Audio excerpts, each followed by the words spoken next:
Welcome back to the Lars Larson Show. It's always a pleasure to be with you. I'll get to your phone calls and emails a bit later at 866-439-5277. Our website is larslarson.com. On Twitter, we're at Lars Larson Show. And every week I get a chance to visit with Ann Coulter because she's very generous with her time, which is, of course, very limited. She's writing columns, she's writing books, and her most recent is Resistance is Futile, How the Trump-Hating Left Has Lost Its Collective Mind. I'm glad you said about documenting this, Ann, although we see the evidence every single day, don't we? Yes, in some ways it's been fun, but I think they're going to punch themselves out. They've gotten so nuts. We need Valium for the left wing. It would also be nice if we could. I mean, I hate to sound like someone running for president, but come on, can't we put the country first? Can you give up on this Trump mania?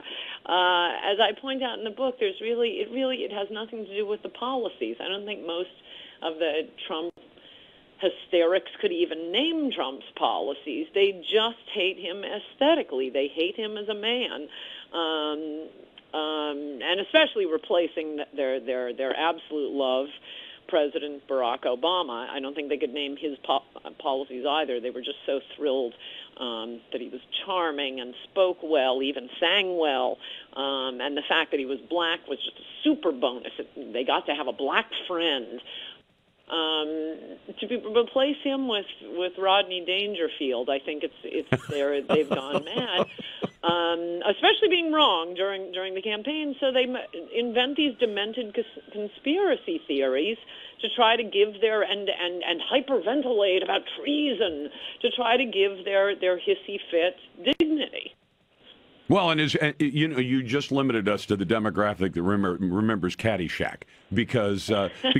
I mean, listen, I don't think Trump. Well, I don't know how the president would take it if you said you're kind of like that guy, a guy with a lot of money who wants to get things done, who's very impatient with stuffiness, and he just wants to say what's on his mind, which he does every single time he's in front of a very large crowd of adoring followers. But the media hates this guy because Trump was so cool. Although they never... Obama, yeah. Oh, I'm sorry. Obama was so cool because they never took the time to point out that there were times he was cool when he shouldn't have been.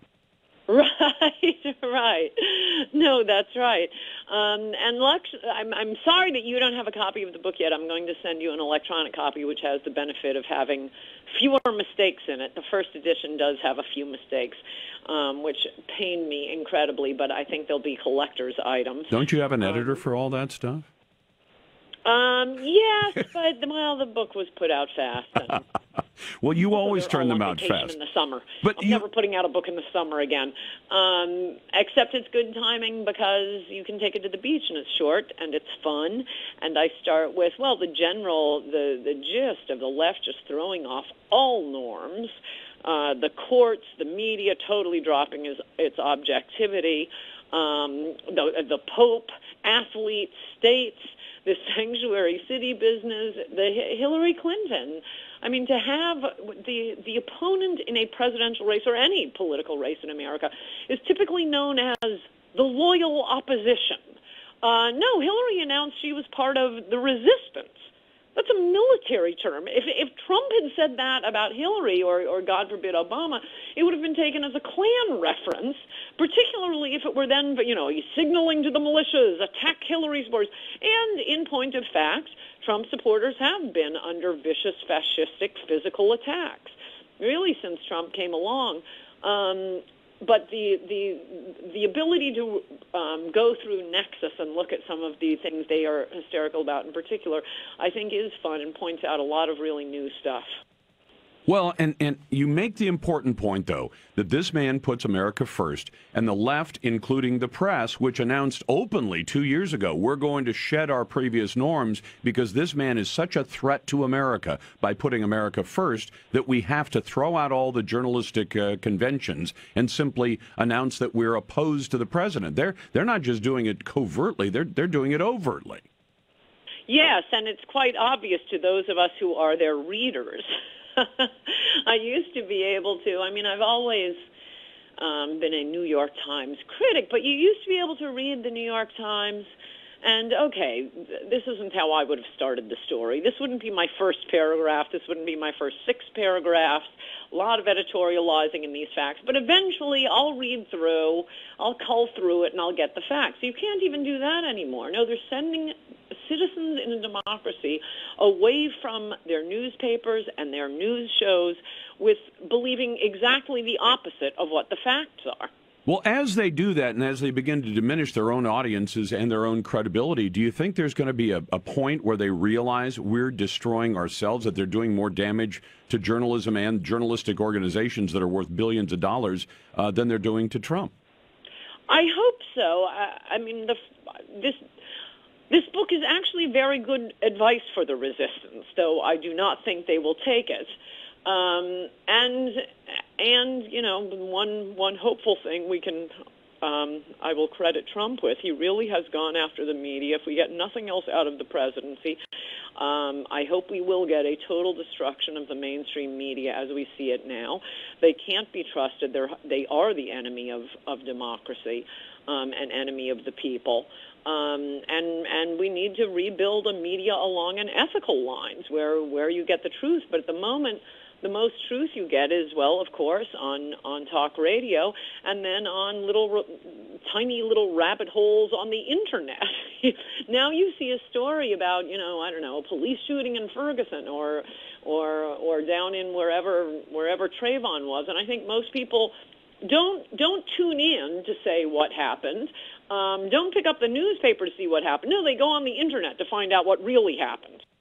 I'm talking to Ann Coulter, whose latest book is Resistance is Futile, How the Trump-Hating Left Has Lost Its Collective Mind. So I guess the ultimate test, well, not the ultimate, but one of the bigger tests of this has been the primaries so far in 2018, and now the general election, typically a midterm where the president's party loses seats, and the big blue wave that was predicted. But is that going to occur, or do you think that Americans are going to surprise the left? No, I mean, I wish Trump had built the wall. I wish he had been tougher on immigration. The odds are that there will be a blue wave. There always is. Historically, there is. Brace yourselves for it. And what Republicans and Trump should be looking at now is how to keep the wave, how to prevent it from being a tsunami, keep it very small. Republicans do have some seats to give up. And all it takes is Democrats winning by a single vote, and Trump will be impeached. All it takes is Republicans holding the House by 1 seat, and Trump's agenda can continue.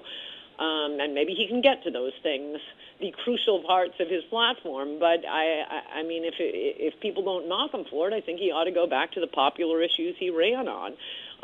How about really starting to build the wall? How about going after sanctuary cities? I mean, who knew Democrats could be that crazy? It's getting to the point that their entire political philosophy is, where does Trump stand on this?